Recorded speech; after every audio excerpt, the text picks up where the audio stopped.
हां, तर मग आता विषय असा की पोर्नोग्राफी कधीपासून आहे?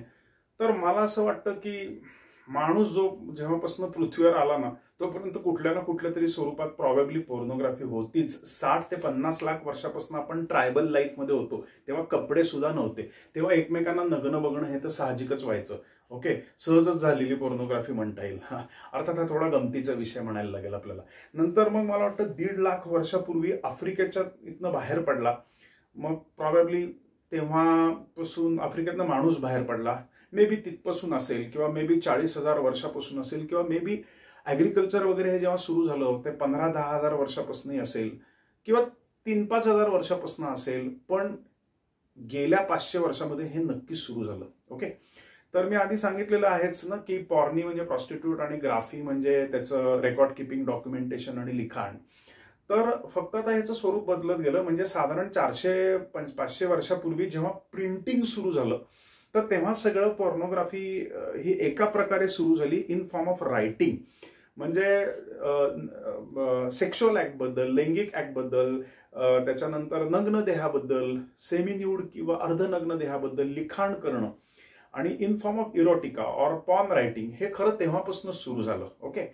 मग त्याच्यानंतर हळूहळू काही मला वाटतं मी मगाशी म्हटलं होतं ना काही हजार वर्षापूर्वी होतं. कारण की पूर्वी केव्स म्हणजे गुहा असायच्या, त्याच्यामध्ये अशी नग्न चित्र असायची. ओके. आणि नंतर दगडामध्ये शिल्पकाम, कोरीव काम केलं जायचं. अर्थात त्यावेळेला हेतू फार वेगळा होता. तेव्हा माणूस मे बी जेवढा प्रगत असेल तेवढा नव्हता झालेला, पण घडत होता तो इव्होल्युशन मध्ये. आणि मग त्याच्यामध्ये त्या ट्रायबल आणि जंगल लोकांना सेक्शुअल ऍक्ट म्हणजे चांगल्या पद्धतीने कसं सांगायचं याच्यासाठी हे शिल्पकला प्रॉबेबली असावी. ओके. आता 500 वर्षानंतर उलट झालं. म्हणजे माणूस तेव्हा प्रगत नव्हता पण घडत होता और घडला होता, आणि आता प्रगत झालाय पण बहुतेक बिघडलाय का. आणि मग त्याच्यानंतर मग हे फोटो जेव्हा कॅमेरा आला तेव्हा त्याचे फोटो झाले. मग तेव्हा न्यूड सुरू झाले. ओके. मग त्याच्यानंतर हे साधारण 1700-1800 वर्षापासून मॉडर्न पॉर्नोग्राफी सुरू झाली असं म्हणतात. ओके. आणि म्हणजे गेल्या 200-300 वर्षातली. त्याच्यानंतर पोर्नोग्राफी ही साधारणपणे 1960-70 सालामध्ये जास्ती वाढत गेली. म्हणजे जेव्हा मग सगळ्या प्रकारचे ते इरोटिका मॅगझिन्स वगैरे यायला लागले. मग त्याच्यानंतर मला वाटतं एक्झॅक्टली मला डेट माहित नाही, पण हे प्ले बॉय आणि डेबोनेर मासिक वगैरे वगैरे. आणि मग चित्रपट आला. मग चित्रपटातही काही इनडायरेक्ट सिम्बॉलिक गोष्टी या सुरू झाल्या. काही ऍडल्ट चित्रपट याच्यातनं, आणि टेलिव्हिजनमध्ये सुद्धा काही ऍडल्ट मूव्हीज जिथे दाखवायचे तिथे कुठेतरी एक प्रकारचं याचा डिस्प्ले नक्कीच होत असे. मग साधारणपणे 1980च्या सुमारास व्हिडिओ आला आणि मग व्हिडिओ कॅसेट्स ह्याच्याबद्दल मिळायच्या. त्याला ब्लू फिल्म्स म्हणायचे, 3X फिल्म्स म्हणायचे. मग 1990 साली केबल आली. आणि मला अजूनही आठवतंय की केबलमध्ये बहुतेक रात्रीच्या वेळेचे खास 11-12 वाजता रात्री असे जे चित्रपट दाखवले जायचे ज्याच्यामध्ये न्यूडिटी डिस्प्ले व्हायची. ओके. किंवा sexuality in one way or the other.